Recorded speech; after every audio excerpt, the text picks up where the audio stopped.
We've all been seeing the recent craze of DNA testing and whatnot, so my dad and I decided to jump in the bandwagon.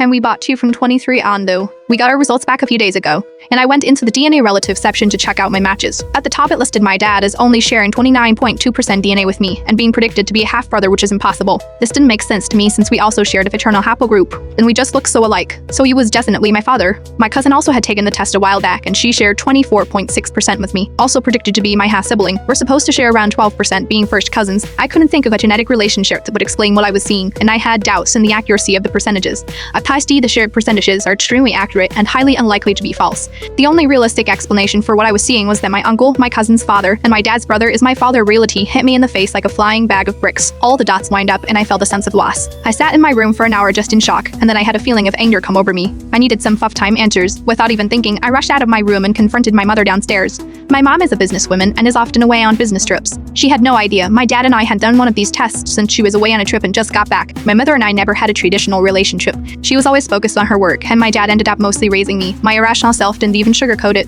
I asked her if she cheated on dad with Uncle David, name changed for ob reasons. I have never seen a color drain from someone's face so quickly. She looked dumbfounded and then mumbled, "What kind of question is this? Of course not." I told her everything. The test percentages, DNA matches, Alabama of 80. Rishi hit the fan. My mom fell to the ground crying, begging me not to tell dad. I left her there and went back into my room.